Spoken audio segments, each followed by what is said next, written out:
And we're live. What's going on, Nooner Nation? You already know what it is. I'm your host, Bill Schofield. This is the Nooner Nation podcast, the podcast for Nooners by Nooners. And we have a special Nooner on with us tonight, the host of And We're Live. What's going on, Nooner Nation? Podcast. You already know what it is. There we go. Oh. I'm your host, Bill Schofield. And this my is the dumb Nooner ass Nation forgot podcast. to mute the YouTube. There we go. You got the intro twice. Lucky you guys. So, we got a special Nooner on with us tonight. If you are a Drinking Bros fan over the last, about a year maybe, since they moved to Austin, thereabouts, you've heard of Hightower Sean. We got Sean, it's Anchondo? Anchondo, yeah. Anchondo. So, does editing for the Tetherball network, but more importantly is the host of kind of the newer podcast out there, the Con Men podcast, where he talks about America's favorite pastime, conspiracy theories. So we're going to get into that. Everybody already knows podcasting world. So, subscribe, like, hit the bell on YouTube, go to iTunes, rate and review. If you're like Sean and don't have an iPhone, steal one and go to iTunes. You can actually do it on Spotify now as well.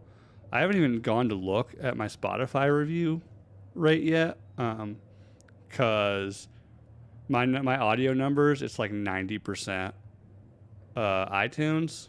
And then I actually get a lot of Podbean. People listening on Podbean, which is weird. I think they might be Russian bots or something listening on Podbean. Also, if you're watching the video right now, you can see me and Sean are twinning, right? So I got some shirts available. I'll throw the link in the description. But so got a few shirts. They're gonna sell out fast. The first run, if they happen to be sold out in your size and color you want, just hit me up. It lets me know what to print because the company doing it is the company I own. It's my side hustle doing some screen printing shit. So just let me know. So with that, I'm going to let Sean introduce himself. Sean, what's going on, man? Hey, what's going on? I'm really enjoying my shirt. I was going to wear it on the show today, but unfortunately we had to postpone to tomorrow. So yeah, I'm really stoked out about my shirt. I gave the other shirt to Ross and to Rob, and I really appreciate that. Yeah, I had to give you one because dude, we had some like really good conversations in Austin. Like everybody had left the studio, you were still hanging out. And, me, you, and Danny, and I think Boston Joe just hanging out, and it was awesome because I had nowhere else to go. So I was like, just serenading the whole studio with his guitar. Well, yeah, with the Git fiddle, talking. He likes to do the Colt 45 song a lot. I've noticed, and riffing, and then obviously they're breaking hearts. Yep, and then I had to give Bob a shirt because he was on the show. To this day, per numbers, the best show I've done was with Hot Bob, but I think it's because I'm not aware of this because I don't really know TFM all that well. Me either. But I guess he's somewhat of an internet celebrity. I don't get it. Yeah, I saw that. I followed him on Twitter. I was like, what the fuck? Look at all the people that follow him. And then Instagram too. I was like, and like they're talking about like him and Delco Dan. They're like, yeah, we're like internet famous. Like they joke around about it because it's internet famous. Who fucking cares? And then I saw. I was like, whoa, they were kidding. Yeah, all the softcore history guys, I guess, are somewhat internet famous because of Total Frat Move. So, yeah, I had no idea what that was. Yeah, it's weird. They'll tell me, they're like, I don't know what the fuck that is. Yeah. I don't know what that is. They're like, oh, we're like what we're supposed to be Barstool, but it never happened. Yeah, I think that's when he was on the show. It seemed like. When he was talking about it, it seemed like they were very successful, but then they started trying to chase like the branding and merchandising success of like a Barstool and a Chive. Yeah, and exactly. They just got themselves in hot water over that.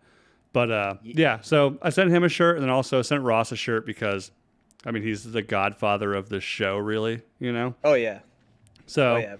and also if he wears it on air, that's going to be awesome. Yeah, that's the thing you got to do. When you get the merch, you just got to give it out. Mm-hmm. And like you want to give it to people that are going to put it on podcasts. People are going to see like, what the fuck is that? And me, I'll promote the shit out of you guys, even though I'm not big like those guys, of course. No, it all Not helps. yet. It all helps, man, because like I did an episode of Iconoblast while I was in Austin, and I mean, just if you just talk about the numbers, right? Like I gained 10 subscribers, which doesn't sound like a lot, but percentage-wise, I went from having like 120 subscribers to 130. So, Yeah. I mean, it's a boost, and my numbers went up. Yeah. You know, also, yeah, Instagram. If I could get my Instagram following rate to be my YouTube subscriber rate, it'd be great. I'd be gaining followers all the time. But yeah, that's kind of what I'm doing. I'm so Instagram. It's been growing. Like it started off with only one person, and then like within like 2 months, it's already like I'm already I think I'm at 300 already. So that's a good start, and I like it because I can be as crazy as I want, and like my family is not going to be like, what the fuck, what's going on with Sean? Like he's asking me about like kids being trafficked and murdered. Like I don't know what that means. Yeah, that's I caught your the John Gosh episode, right? Is it John Gosh? John? Yeah. Yeah. If he would have grew up to be an adult, he'd be John. Yeah, so he's Johnny. He's Johnny. Little Johnny. Missing. So we talked about this in Austin. He was kidnapped like a mile away from where I live. That's crazy. And also there was 2 other kids that were kidnapped over there within a year of each other, and I think they all happened on August. Yeah, it was this really weird thing, and then like his kidnapping was kind of the catalyst that brought all this attention, and then I mean, to this day, Des Moines, Iowa has like one I think per like percentage, not dollar amount, but per percentage of budget, like the Des Moines PD and like state investigation unit like has a huge percentage budget into sex trafficking because of we're like in the center of I-35, you know, it runs through Austin, right? Yeah. I-35 goes from the southern border almost all the way to the northern border, and it's right in the center where you have 80 that runs like Des Moines, Iowa is the intersection of I-35 and I-80, and I-80 runs from East Coast to West Coast. So it's like this huge. So it's like it's the perfect place if you want to kidnap a kid and put him in a sex ring. Mm-hmm. So yeah, like sex trafficking stuff is it's a big deal in Iowa.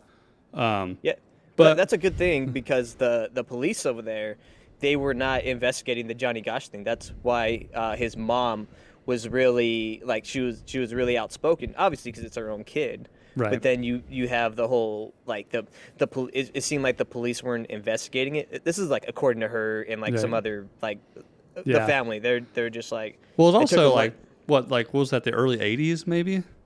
Mm-hmm. And for people that don't know, they're listening. So kind of, we won't go into all the details, but a young teenager, a tweener. He was 12? I think he was 12 years old. He was a paper boy. Yeah, 12-year-old paper boy in the west side of Des Moines in the early 80s went missing. He was the first person to have their missing information put on milk cartons.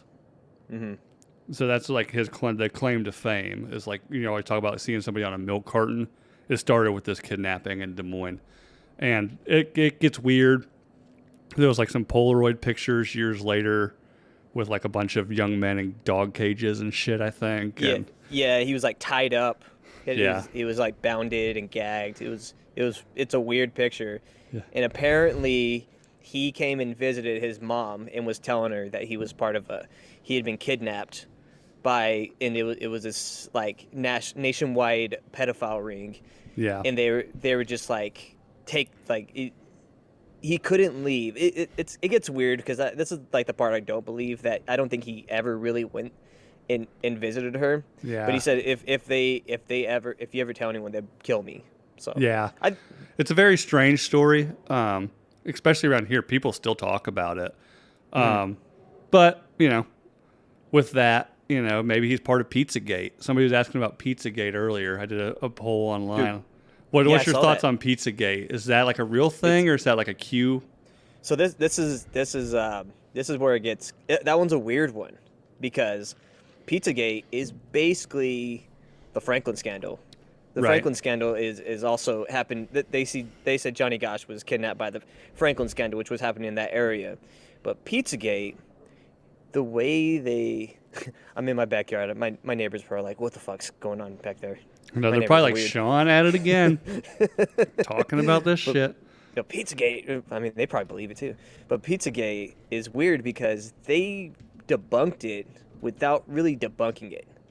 You know what I mean? Right. So like they put out like all these different, because it's fucking weird because they have all these different signs, these like, different pictures that are associated with this, but they're like, oh, they went to the pizza place. I think it was Comet Pizza in DC or wherever the fuck. I don't remember. Yeah, Comet Pizza. Yeah, I think. Yeah. When I googled imaged Pizzagate, there was just a bunch of pictures of Comet Pizza in DC. So. Yeah, so the way they debunked it, as far as I know, is because they said where they would take these kids is in a basement, and they went to Comet Pizza and there's no basement. So they're like, oh, it's debunked.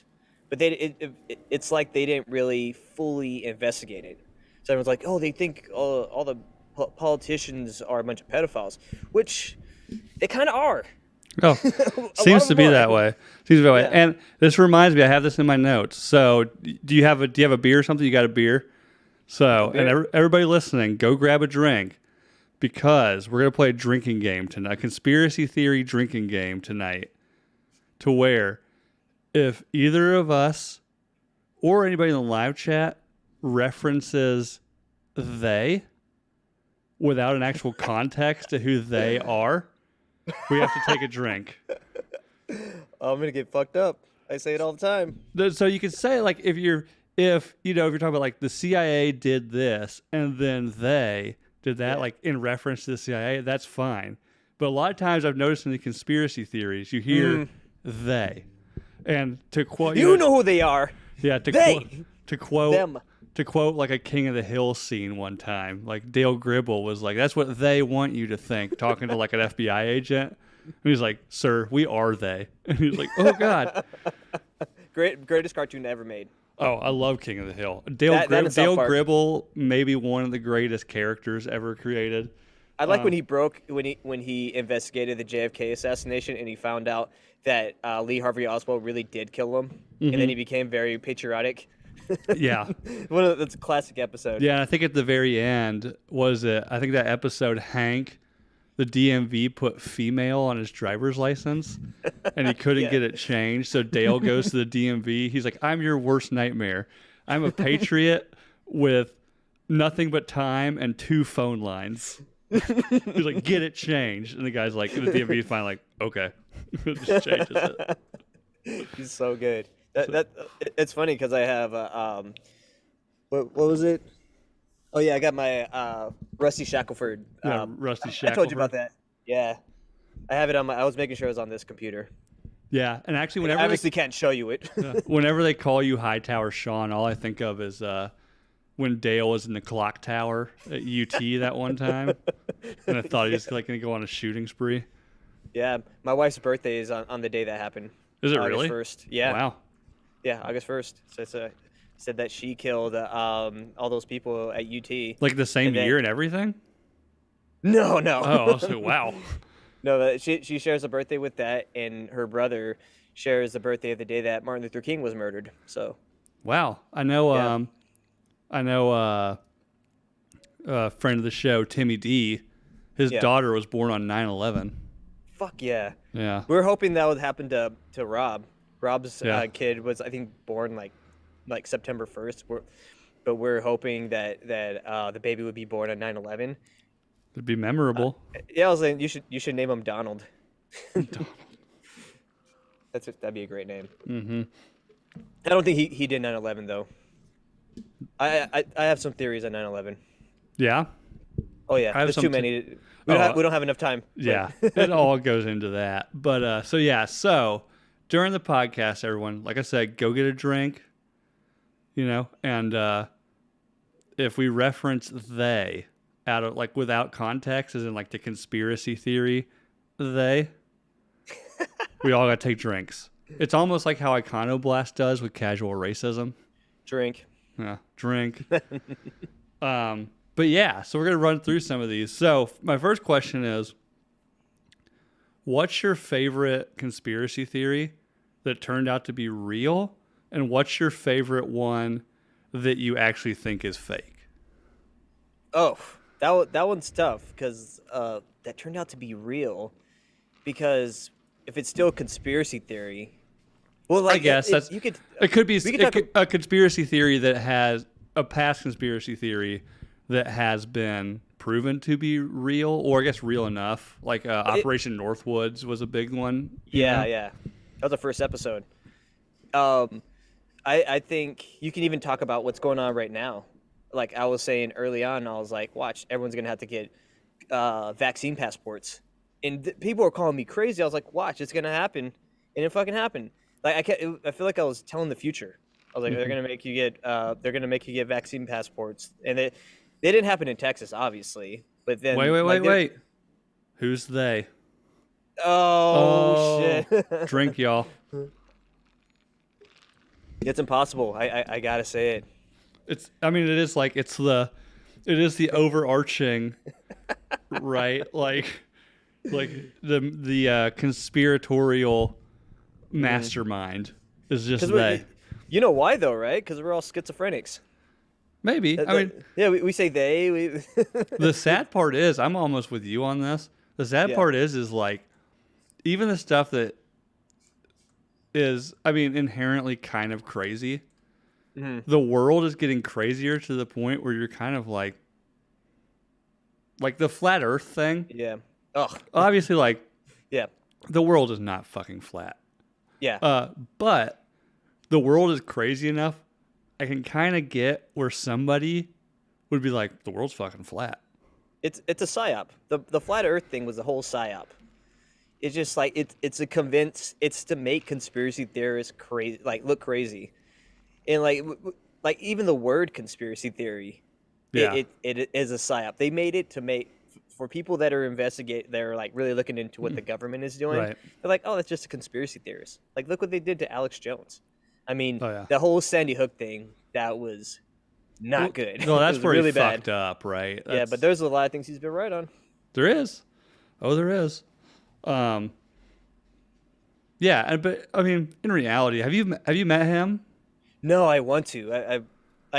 We have a candle of him. He's our patron saint. Yeah. Of the Conman podcast. He's just so funny. He makes me laugh. Like everything he says makes me laugh. I'm like a giggling girl. If I ever meet him, I'm gonna be ridiculous. Does it make you laugh because like you agree with him that much, or does it make you laugh because of just he's a character for sure. That's what it is. And the shit that comes out of his mouth, like a lot of it the base of what he's speaking to turns out to be true. It's the way that he presents it. Yeah. Just makes it sound insane, right? You got when you watch his show, he has stacks of papers, and then he just like ruffles around with the papers, and you're just like he has receipts. Yeah, and he I don't know if he actually does. I'm sure he doesn't do the research. I'm sure they have a couple of coops over there. They probably have 3 coops over there.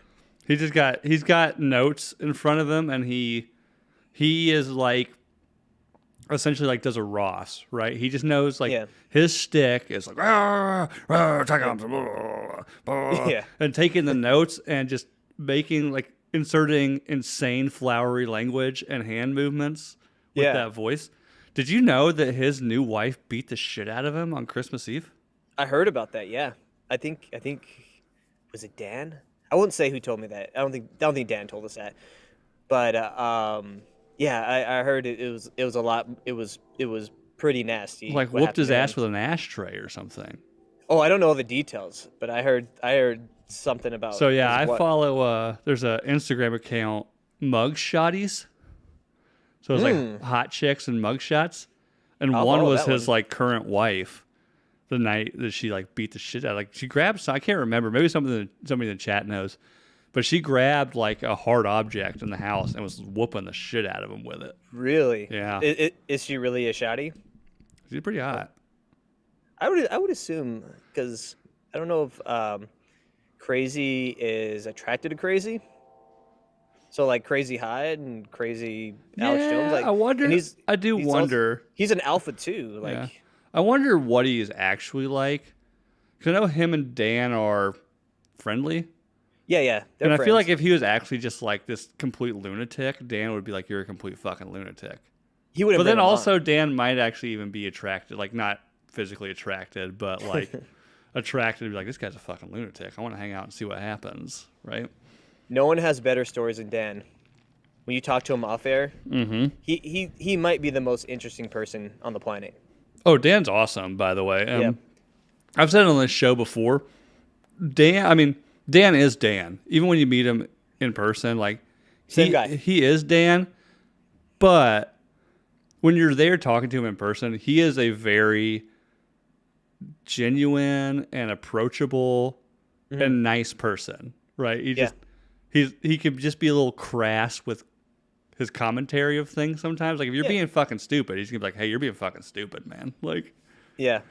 which by the way, He has Asperger's. He's a big time autism guy. yeah. Were just you tell. you didn't come to the Hard AF launch, did you? No, it was my sister-in-law's birthday. That's right. Yeah. And I brought I want to bring my kids around other kids, not a bunch. I'm not just gonna leave them.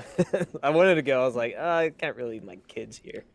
Yeah. Well, it was a good Well, time, but I heard. Dan. I heard some lives got ruined. A couple people. I won't gossip on this show. yeah, Dan was he was laughing, like openly laughing. So It's funny. Like you will never see him. I've made him laugh a few times, and I went home with that high. yeah. So I was like, ooh, I got him to laugh. So I was like, ooh, look at me. Yeah, Well, I had a got different Dan Holloway tap to in my laugh. step. Yeah. Yeah. But like, so what? How long have you worked at Tetherball? I started almost a year ago. Okay, that's what I was thinking. 'Cause Yeah. I think you started right after the Super Bowl last year. Yeah. It was a little bit because my daughter's birthday was last month, and it was after my daughter's birth. So Yeah. I was like, yeah, it was right after. It was right when I was graduating from college. I'm an old college guy. Yeah. Yeah. Yeah. So yeah, and then I was like, I was like telling him, I was like, oh, I have this internship here, and here's, I'm about to graduate with the BS in electronic media, and then Dan was like, I don't give a shit about any of that stuff. I don't care. He probably doesn't. He's probably like, what can you do? Oh, you can do that? Yeah. Cool. That's what we need. They just put me in front of a computer, and I just Yeah. started. They're like, just edit these videos. Yeah. Yeah, that was it. Talk about lives being ruined in the live chat. Davey just said my bar tab. Yeah. I don't know if it ruined your life, but with the credit, Oh, the I heard credit about card that, interest yeah. on your whatever it was, $600 bar tab. By the way, I appreciate the shots you bought me and everybody else. But you dropped so much money, Davey, and I love you, dude. But you dropped so much fucking money at an event that people literally paid $20 to get all you could drink 8% seltzers. So that shows what kind of good time Davey was having. And it was a blast. That party was a blast. The whole weekend, and the days after was a blast. Ross brought it up today. I got Ross a Tanya Harding cameo. Dude, that was so good. Big Britney Spears vibes off of that lady. Oh yeah. But I was like, who is that? And then when she said it at the end, I was like, oh shit. yeah. Shout out to Sarah. She's in the group chat right now. I was talking to like a group of. I have a group. I'm in so many fucking group chats, but in one of the group chats, I was like, hey, I really want to get Ross something cool as like a thank you, because last year he did like not just Ross, but like Tetherball, Drinking Bros did so much shit for me. It was awesome. And I was looking through Cameo. The only problem is like any affordable Cameo. I was like, Ross probably knows all these people. Yeah. Right. The Tanya Harding one is perfect. So finally she's like, they're just talking about Tanya Harding. Is she on there? And I was like, I looked on there and I was like, oh fuck, she is on here. So yeah. Very affordable too. Very affordable. The cheapest one. You know, she didn't take my knees out on her pricing. Oh, that'd been great. But no, real crazy vibes. But then I think on the show when we presented it to Ross, I brought up, I was like, yeah, she seems crazy. But then I realized, like I don't know if you've ever gotten a Cameo before. You get like 200 characters to describe like the situation in which you're presenting this Cameo. Yeah.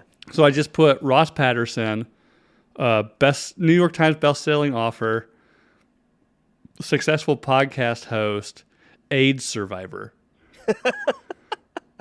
So then I'm thinking like, wow, actually, her demeanor might be fairly appropriate for somebody that's the only information she has. Oh my God. I wish there was an RPR tomorrow, because this whole Jussie Smollett thing. Oh, the Smollett. What do you got? 120 days or something? He got 150 days. I think he got 30 months of probation or something. Yeah. Right. Did you see the whole thing where him yelling that he's not suicidal? I think I saw. It might have been on your Instagram. Did you post the thing? No. Right before somebody posted. Somebody from the Tetherball world posted something. Oh, it was the Pardon My American guys. Oh yeah. Posted the sentence, and the judge called him like a selfish narcissist or something like that. Yeah. And then he yelled after they were like, "Do you have anything to say about this?" He's like, "Yeah, I do." He's like, "I'm not suicidal. I'm not suicidal." Like he started yelling it. And did anybody accuse him of that? No, I guess he's like saying when he goes to jail, if someone kills him, like who's gonna kill? Who's gonna kill you? Nobody gives a fuck, dude. You're not Jeffrey Epstein. Like you don't have a pedophile ring. Yeah, like no one's killing you. You don't know any secrets. Yeah, like you don't have shit on the Clintons. You literally just paid your 2 personal trainers to beat the shit out of you to get more contract money. Yeah, during a time of racial tension. He got away with it. He's lucky. That's all he got was 150 days. Yeah, I honestly thought he wasn't gonna get anything. I thought so too when they first started. I figured they're gonna throw him a huge fine, but I bet you doesn't have any fucking money. So he just said, "I'll take prison time instead of a fine." Yeah, yeah. I mean, he'll get a job when he gets out. Like he'll go write a fucking book, or he'll get like a whatever the equivalent of a Barbara Walters interview is now. You know. What is it? What's the one that used to be best friends with Oprah? The fuck is her name? Gail. Yeah, Gail King. Oh, I think she already interviewed. Is that her name, Gail King? Didn't Oprah interview him or something? Somebody interviewed him. Whatever. I don't. I thought the whole thing was fucking stupid. I was like, yeah. Ross was like, you watch the YouTube video. We'll break the news. That thing was like a 6-hour. Oh yeah. I was like, and like the day was already over, and it was still going on. I was like, I gotta finish this. They just kept bringing in more people. Like, yeah, Jussie. Then they bring in like character witnesses and shit. Like, isn't it a little late for that? Like, I don't understand this. But they were just trying to, I guess, because they what they wanted to do is not have him have any prison time. So they just wanted him just to get probation, just like a slap on the hand. I was like, and then like BLM wrote like a whole thing. It was kind of, I was like. Yeah, I mean, just say what's gonna happen. I mean, legally, the only crime he broke was like I can't think of what the actual thing is, but like you're wasting the police time and money, right? But also, you like morally, you took advantage of a time of racial tension in America to try to like make yourself into a victim to better your career, your failing career. Like, yeah, ultimate grifter. So, I mean, here's the thing. His sentence is whatever. The court of public opinion, I think, is going to the sentence from that court is going to be a lot longer lasting. Yeah. Or maybe not. We as a society, we tend to forget things pretty quick. Oh yeah. It's kind of like Mike Tyson. Mike Tyson literally raped somebody, and then like now you're just like, oh look, we're gonna give him a cartoon with Norm Macdonald, which is a great show, by the way. I haven't seen that. There was a show on Cartoon Network. It came out like 10 years ago. It's Mike Tyson and Norm Macdonald. He's like a bird. It's a cartoon, and they go and solve crimes. It's amazing. It's like, I guess he's probably a pigeon. Yeah, he's a pigeon. Yeah, you know why? Yeah, because he owns 350 pigeons. Yeah. I wrote that Iconoblast episode of Mike Tyson. I wrote that whole thing. Mm-hmm.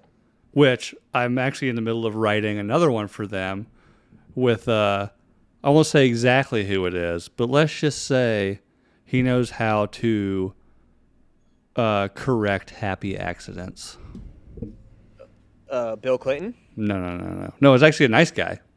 I didn't do a dirtbag. I like going on their show and do kind of like what Joel does. Like the last time I was on there, I got really fucking hammered. Just derail the whole episode. Not just derail it. I just give all these bad guys the benefit of the doubt. Like we were talking about John Wayne, about all the racist stuff he was saying. I was like, he was being funny. He was telling jokes. Yeah, and I mean, here's and Joel's like, that's not funny. Again, and I was like, yeah. We can go down this whole tangent, but the shit John Wayne said is fucked up. He's a piece of shit. I know. But in the time that he said it, it was still not right. But at that time, like, he got away with it, right? And it's just like holding people to the moral standards of today just won't work. Like, you can find anything in somebody's past. Yeah. Right? Like, I'm sure on Instagram at one point I had like a picture of me like holding a shotgun, throwing up the West Side symbol. Right? Or actually, that might have been MySpace. That's how old that shit was. Yeah. I wouldn't even say 20 years from now. Now, somebody could probably make some sort of argument about me being like, I don't know, racist or... Hey, we all have a regrettable like, MySpace picture. Where I'm a white kid wearing, I think I was wearing like a white button-down shirt, like some sort of fucking frat tool, you know, holding a shotgun in the South. This is in North Carolina, throwing up a W. They're probably like, oh, what's that? Like white power, you know? Yeah, that's just what happens. I wonder what they'll say about me. I have a picture of myself where I'm holding two guns. Mm-hmm. It makes me cringe. I'm like, I hope that picture never comes up again. But it's definitely, I don't know where it's at, but it's definitely in the ether somewhere. Yeah, I deleted it, I think. But with that, I will also say I do have my JJ button. I don't know, have you ever heard my JJ button?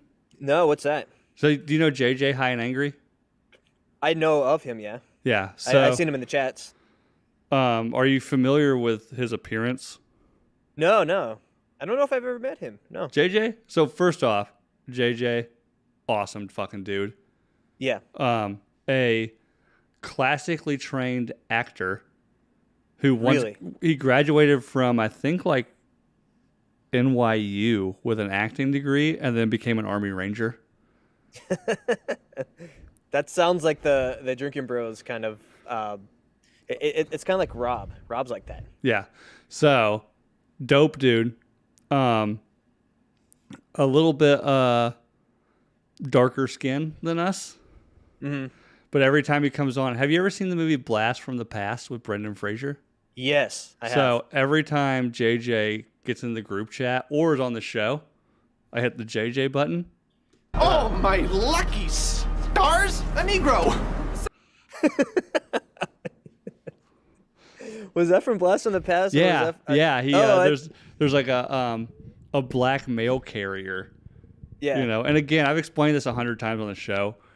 Blast from the Past is about Christopher Walken's is like this eccentric engineer who builds this crazy bomb shelter underneath their house during the Cuban Missile Crisis, and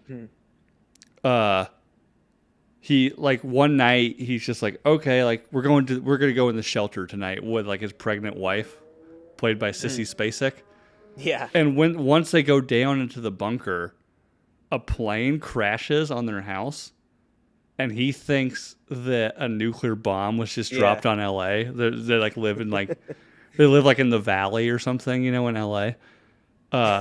So Brendan Fraser's character is like born in this bomb shelter underneath like some house in the valley. That's right. And 30 years later, he's like, "Oh, I think the nuclear fallout should be safe enough to go up." And so they end up like they built like a bar over their house. And it turns into like some just shitty LA dive bar where like people are just like nodding off on heroin drips and shit. So Brendan Fraser's living his life thinking that the world had ended in like nuclear catastrophe, and then he sees like some like LA like a African American female LA. You can say black. Black, whatever. Just say black. Either way, mail carrier, and he's like, "Oh my lucky stars, a Negro," and she's like, "Say what?" Because he's like, "Oh my God, like I didn't ever think I would see one of you." Does that movie hold up? It still holds up. It's a hilarious movie. Hilarious movie. That was when Brendan Fraser he was massive back then. He was like in everything. Wasn't that during the time of The Mummy? And that was right before The Mummy, and then he because he was still a little puffy, Yeah. and then he did The Mummy, and that's when he turned into like kind of the jacked Fraser. Not jacked how people get now, like he's not doing like the whole Chris Pratt jacked thing. But he had the cum gutters and everything. Yeah, he got looking good. He got looking good. And now, and then he kind of faded into existence or obscurity, and he's making a comeback now. Yeah. Could be a Fraser sauce. I think so. I haven't seen anything. I mean, I haven't. It's weird. I don't watch movies anymore. Like I don't watch never. movies. I just watch TV shows, but never movies. Like Yeah. the closest thing I watched to a movie was that Kanye West documentary. Was that good? I'm looking for a good doc. My wife wants to watch the Marilyn Manson one, and I'm like, he's a dirtbag. Like I don't really fucking care. It's good. I liked it. I don't care about Marilyn Manson. I should. I don't know why, but Here's the thing. I've read all about the things he's done, and none of it's surprising. Yeah, he's like, oh, he may have raped his girlfriend. Oh yeah, that makes sense. Several. I think he's just a prick. Like he's just some weird fucking dude who like that. His character for a while got into his own head, kind of thing. The weird thing is, there's somebody, and the episodes have been deleted, and I won't say who it is. There's somebody very close to the Drinking Bros community that dated him for a while and never said she said he was a pretty decent guy. So I don't know what the deal with that is, but well, most rapists are, right? They gotta be very friendly. Like they're not just come up like, hey, I'm gonna rape you. Are you my girlfriend? Now it's time for the rape. Yeah. You're my girlfriend now. You're my girlfriend? Cool. Get in this dog cage. Locking you up. You come out when I tell you to. You come out when we're ready to fuck. Yeah, that kind of behavior typically comes around the 7-year itch in your marriage. Yeah, you're like, I need something different. It's kind of like Alec Baldwin. Alec Baldwin's like, well, I need to murder now. Yeah. But here's the thing. It evolves. I mean, me and Stacy started with the typical wire dog kennel, and now she has I built her a really nice wooden one, good latch, nice lighting. It's heated. You got like the little area where you could put the food. Yeah. The food bowl and the water bowl, but it's like not on the ground anymore. You built it's built up, and she's got the hamster water, but it's filled with Fireball. Because that's how we roll. She likes to party. Yeah. Oh, we love to party. I'm not sure if you're familiar with. So I recently got TikToked. Like TikTok? Yeah. Oh no, I went on there for a little bit. Done with it. And I literally follow like 4 people, but one of which might be my spirit animal, and it's this dude named Two Turnt Tony. That's a great name. Oh, why I love this dude? Total fucking dirtbag. That's what I like. But he owns it. Like the first video I ever saw of him, he's on like a pontoon boat. And the dude's jacked. Apparently he used to be like a fucking model or something in New York. And then like when COVID happened, he like went and moved back in with his parents on some lake in Michigan or something. I think Dakota was talking about this the last And time.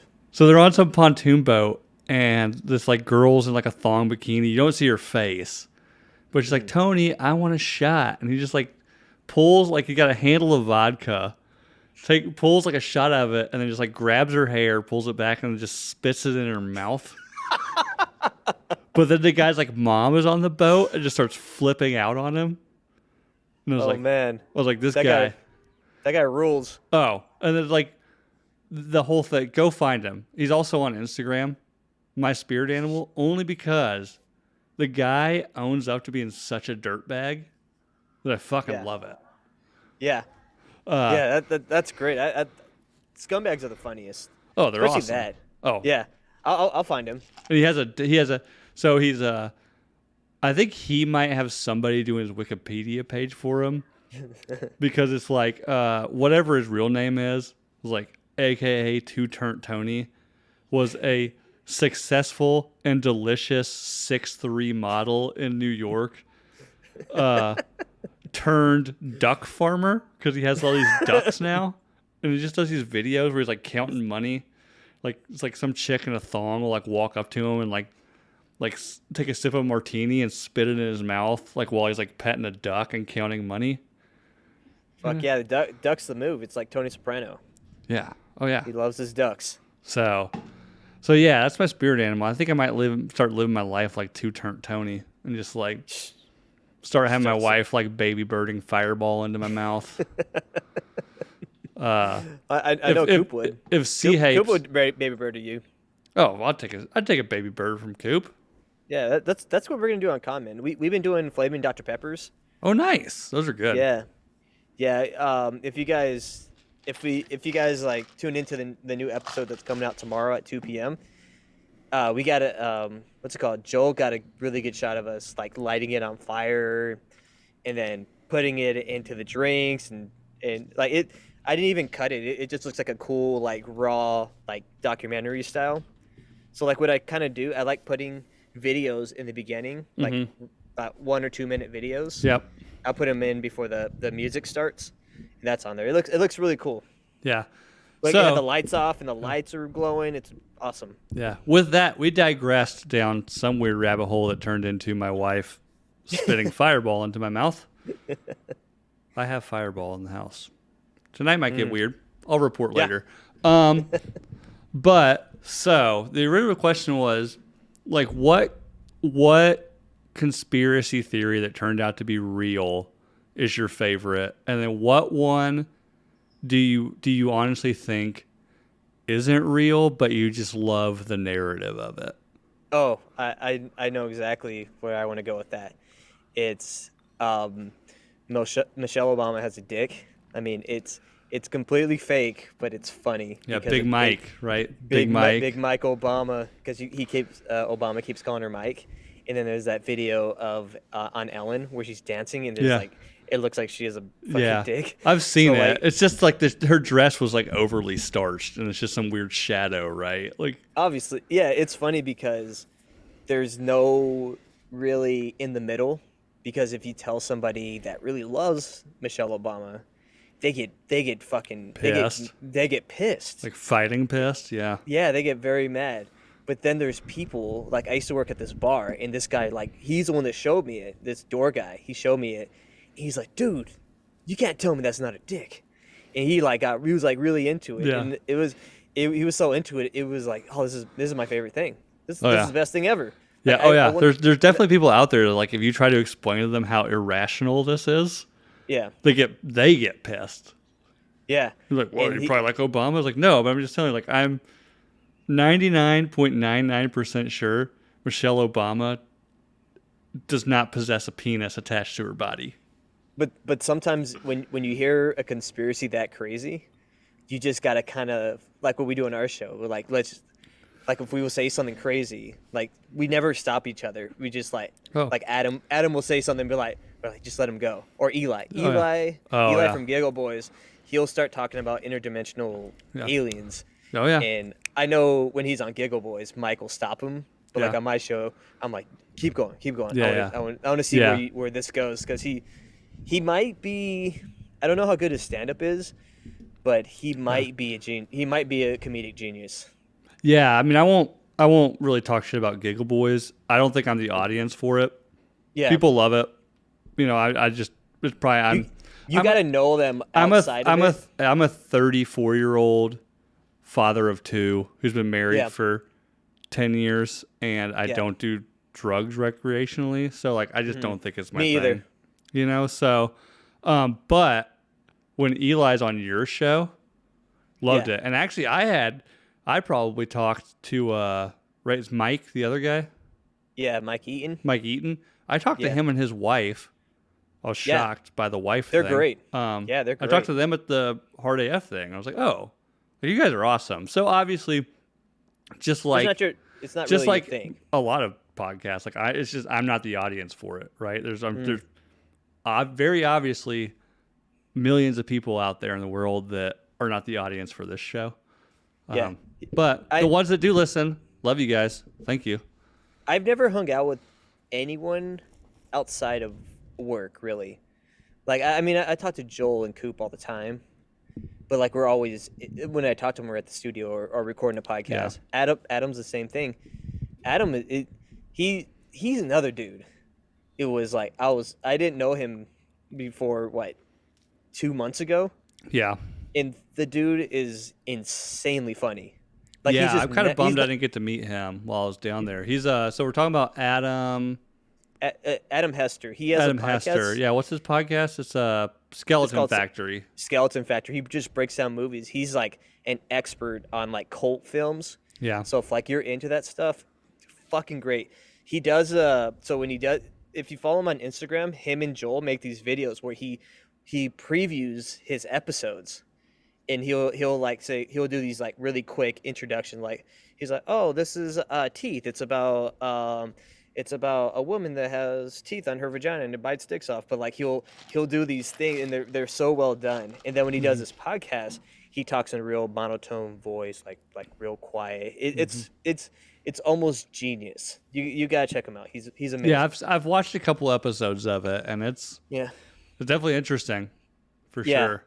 Yeah, like it's, I'm not a big movie guy, but it's like you said, like the tone in which he does things is like unconventionally hilarious. Yeah, you got to see if you want to see just how crazy the show that I do is, especially like it perfectly shows what Adam is you got to listen to our MK Ultra episode. Yeah. We do a bunch of ghost bed ads, and we talk about like killing people with their weighted blankets. He takes a piss in one of the ghost bed cups. I saw that. It's fucking nuts, man. It is a fucking wild. I was watching it the other day whenever we did the live watch, and I was like, this is a crazy fucking episode, but it kind of explains what we do. Yeah. So like it's a comedy conspiracy podcast. Yeah. So we did Franklin Scandal, which is a very fucking dark thing about a child pedophile ring. Right. So a lot of kids get murdered, they get raped, but we got to make it. Yeah, fun you got to keep it light, right? You got to figure out a way to bring some humor into it. Yeah, so we're laughing, like we're talking about on one of the things. This girl, they put her into a room after they do this like satanic ritual, and they hand her a like an 8-month-old infant. I don't know how dark can I go on this, because I don't. We can go dark. Let's not go dark for long. Okay. So take it dark, and then we'll bring it back. We'll bring it back. So this is a very dark story. So like her name was Shawnita Moore. She was like these are all court documents, like official documents, and she said that when she went into this, they in this satanic ritual, they put her in this room where they locked her in there for like 12 hours with the infant, and they're like, you have to kill someone you love, and it gives you like some kind of like godlike feeling, and she wouldn't do it. So they take this infant and they rip it in half, and she went fucking crazy, and like she was inconsolable and all this, and we had to take that and make it funny somehow. Right. And Well, like, what did they rip it in half? Like torso or long ways? it doesn't get too much into detail. So like it's somebody who she may have been on drugs. So we don't know if that's true or not. But Adam's talking about how he starts talking about ripping a phone book in half. Like there's a good way of doing it. And we like go on a tangent on that. And like I got this very angry message on Facebook about it, and they're just like, he's like, you guys are a bunch of piece of shit. Like, how could you laugh about something like that? You're talking about children. And I was like, ugh. Yeah. Here's the thing. You have to, like, the subject matter is very dark. That is very dark. Right? Oh, but here's the thing. Here's the thing about podcasts. I've told my wife this plenty of times. This is entertainment. Yeah. Right? Like, some people treat it as news, and some of them do fine, some of them don't. But in reality, this whole world, right, it's smoke and mirrors and it's entertainment. Yeah. You have to bring humor to something that dark, or else people are going to be like, fuck this noise. Like, I don't want to listen to this shit, right? Yeah, it's got to be light. Like you're like, "Oh, I'm going to head to work." Oh, it's not light. I mean, it's super heavy. Even the humor is heavy. Yeah. But obviously, I mean, we probably share a lot of the same audience, and they're gonna see the humor in it for what it is, right? Yeah. Like, obviously, nobody, I would hope, watching or listening right now finds humor in an infant getting ripped in half. Yeah, but they understand why you would make a joke about it. Afterwards, right? Yeah. Like, no, you're talking about the most horrific thing imaginable. There's nothing more horrific than that scene. Because you ever seen Geely? That was pretty bad. I thought it was a great movie. You didn't like it? Wasn't a fan. Was not a fan. I am glad that Ben and J-Lo are back together. I feel like things are kind of right in the universe. Even though things haven't really worked out that well since they got back together. Maybe that's a conspiracy. Are the two of them like he is the key master and she is what's the Ghostbusters reference? Oh, man, I haven't heard a Ghostbusters reference in years. You know, Rick Moranis is the key master and Sigourney Weaver is Zool, obviously, but there is no Dana, only Zool. But maybe the two of them getting back together are like how just hell comes to earth. Because ever since they got back together, in reality, things haven't worked out all that well. Yeah, and they ruined Pearl Harbor. So that's what happens. Well, J-Lo wasn't in Pearl Harbor. I said they, so take your drink. Ah, fuck. Got myself. It was actually, it wasn't J-Lo that were they together when Pearl Harbor came out? They might have been. They were together for a long time. That might have been right when Ben got with Beckinsale. Not Beckinsale. The snooze fest that he was with for a long time. Yeah. Jennifer Gardner. Yeah. Pretty, but God, she's boring. For a celebrity? She just lays. He probably just lays there and takes it. Probably. Well, actually, in reality, she's probably just like the most normal person. Yeah. But we all just want celebrities to be fucking we're insane. Crazy. Yeah, exactly. So, who knows?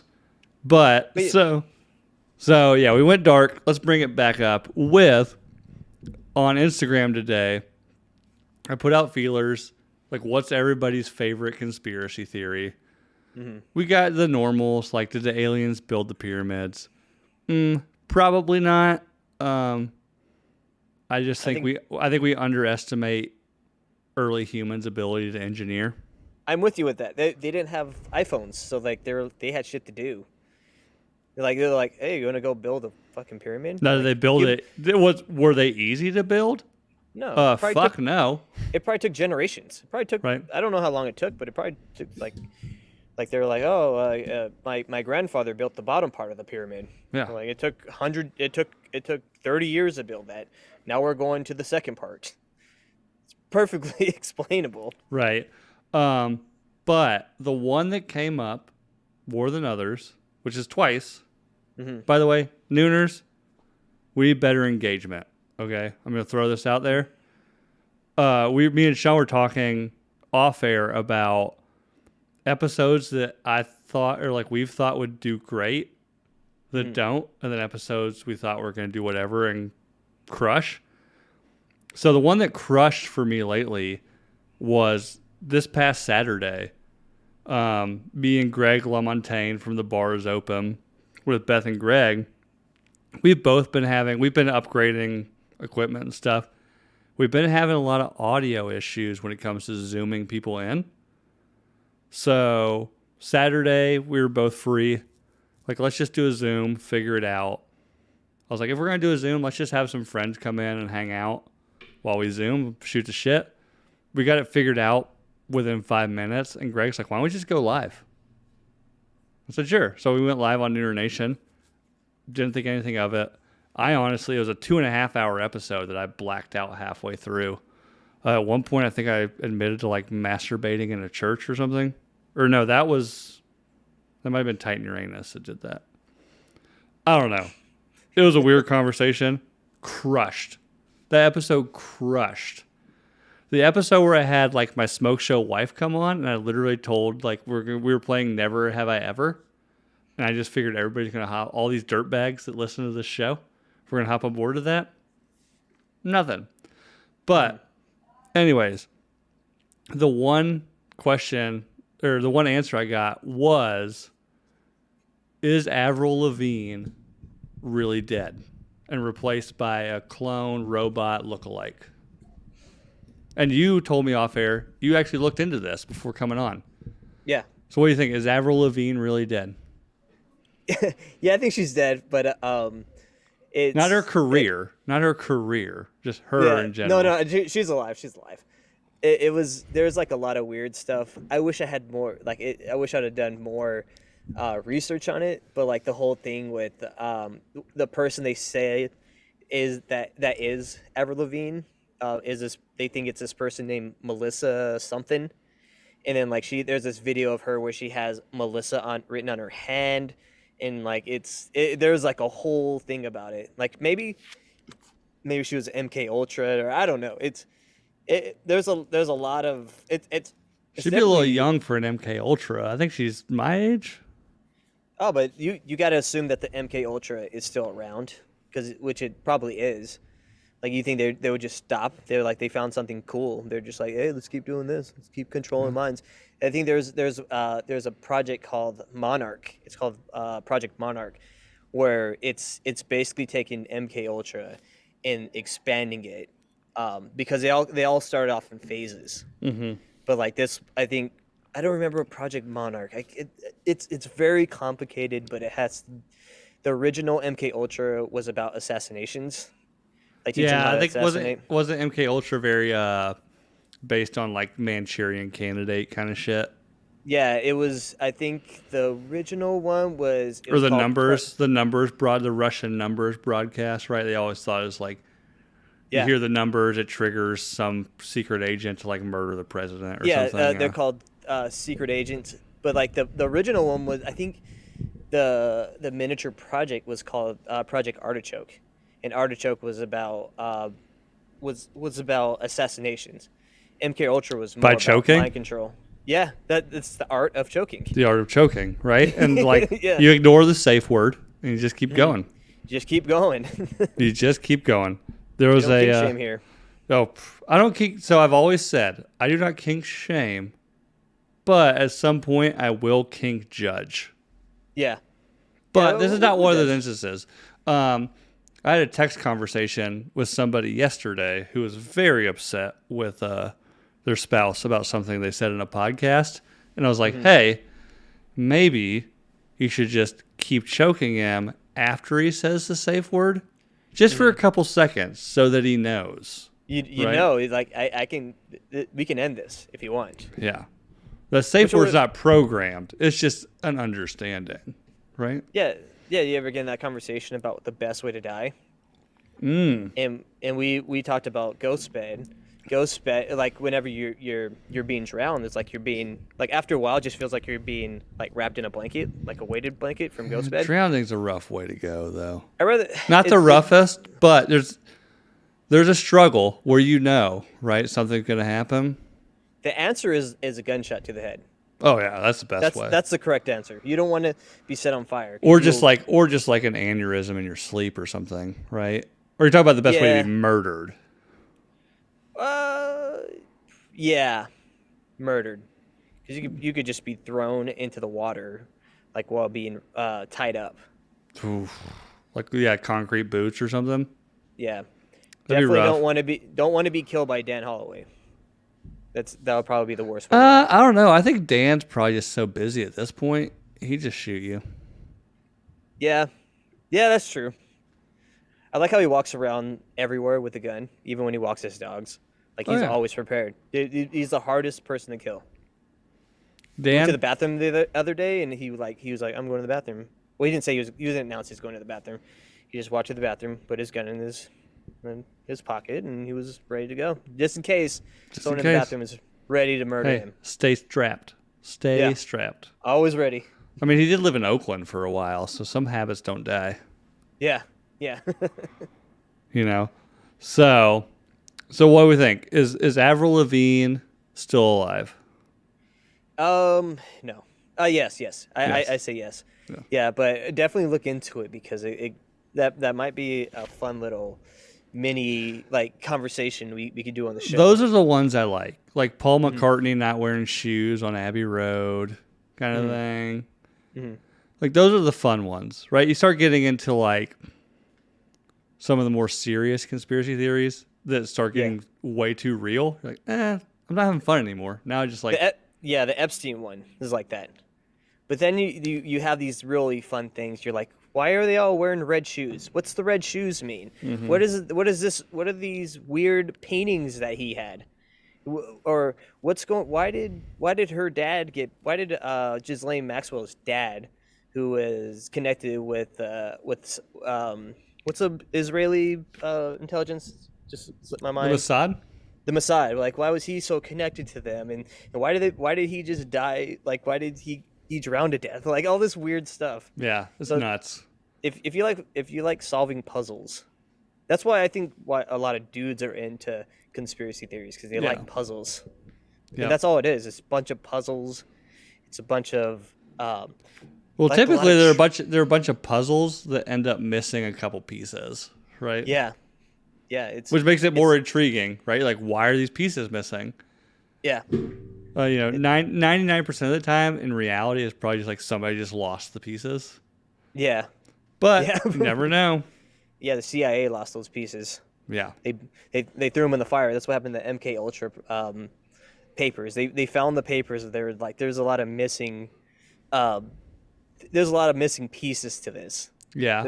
I think you need to before we get off of here, I think you need to talk Ross into letting you get on the Drinking Bros Patreon, and we do a live watch along of the men that stare at goats. Yeah, because that's wasn't that a whole MK Ultra thing? I watched that so long. I think I watched that when I was drunk. I don't remember. I watched it when it came out on DVD, so it's probably been it's been at least a dozen years at this point. Yeah. But yeah. So we're gonna wrap this up. Because we could talk about conspiracy theories all night. We don't need to do that though, because they can watch your show. So go ahead and plug everything. Yeah. So follow us on YouTube. Just search Conmen Podcast. We're originally going to be on the History Channel, but I was like, I don't want to nuke your guys' channel, so it's all mine. I run everything on the YouTube page. You can download our episodes on audio, which come out every Tuesday. So you can find them on iTunes, Spotify, wherever. Oh yeah, and on YouTube, those same video episodes will come out on Friday. So just remember, Tuesday audio, Friday 2 p.m. live watch. Gotcha. And you can also find us on Instagram. It's con_men_podcast. And I have the link tree. It's in my bio, so you can click on the link and you can find everything where we put all our stuff. Yep. Facebook, you can find us. I don't have a big following on Facebook. It's weird. I don't know. I don't. Yeah, I've got a Facebook, but essentially the only things that get posted on Facebook are the things that I post on Instagram. That I say share to Facebook kind of thing. Oh, you have it on the Meta Business. Whatever it is, I don't fucking know, man. Yeah. So, it gives me the option to just share it to the Facebook page. They're probably stealing my identity constantly, but whatever. 100%. It's like the vaccine, taking your DNA. Anyways, so you can find us on YouTube, Rumble, and everywhere in audio. Oh, you're on Rumble? I'm on Rumble. I have no following on there yet, but I put it on there just for backup. But I try to upload our Jesse Wiseman episode in some 4K, and it's not uploading for some reason. So I originally got Rumble just so we can back up our episodes because we talk about some pretty a lot of our shit's kind of edgy. I hate saying "ooh, we're edgy, we're crazy," but in today's political climate, the things you talk about, I get it. We're I say shit all the time. I was on Anchondo Blast and talked about if you're gonna have sex with a child's sex doll, do it on a ghost bed. And if you have an old ghost bed, you can get the younger one for half off, right? Or was it half off? I don't remember what I can't fucking remember. Joel told me that joke. I was like, that's a good joke. Yeah. It's fucked up. Joel took us down some weird ass rabbit hole that I was like, my palms are sweating right now. Oh, he will. He knows. And he loves it. That's why he did it. He noticed I'm like, I don't know how to answer this question. On air. If we had been if cameras were off, I would have just gone with him, hey, I've got a podcast I'm trying to grow. Can we not? Yeah, it's like what Rob and Dan, Delco Dan, they're just between shows, they're just man, are we gonna be employable after this episode? Oh yeah. Oh yeah. They will. Oh yeah. I think it'll all come back around. We're just whatever we want. I think we're starting to get there. I think we're starting to get there a little bit. Wokeness is people are starting to get irritated by it, and not that they weren't ever. I don't know. We can also do. Maybe I'll come on your show and talk about mass market media and how they just manipulate everything. But let me know before you come into town. You open invite. Yeah, we will for sure. We actually, I've talked about this before. I think I talked about it last episode while I was drunk. But me and my wife are gonna do in the works of starting a show. It's a parenting show, but it's not that. It's fun, parents talking shit about their kids and stuff.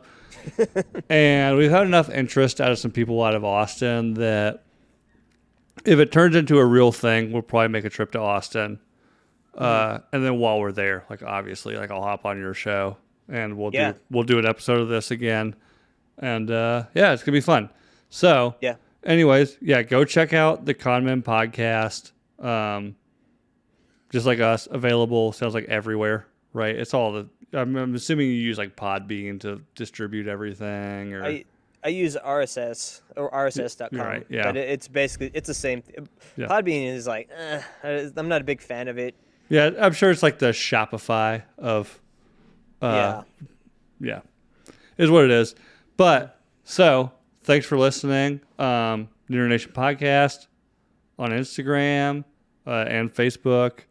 Go check us out on iTunes, Neuter Nation Podcast.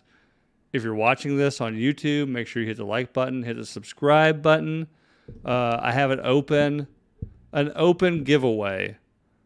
Once we hit 500 subscribers on YouTube, I will send somebody a Yeti cooler. So nice. We're a ways away, but people love Yeti shit. I'm a whore for Yeti shit. So I'll send somebody not cheap. Yeah, I'll send somebody a Yeti cooler. If we hit 500 subscribers on YouTube, real subscribers.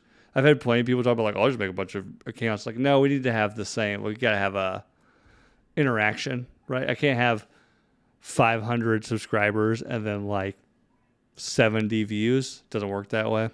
So, Yeah. But we're going to hop off of here. I'll definitely have you on again, man. This was awesome. Everybody Yeah, it was loves fun. Everybody loves a good conspiracy theory. Yes. So, this has been the Neuter Nation podcast. Thank you for listening. I'm your host, Bill Schofield. I've been joined by Sean Anchondo. Anchondo.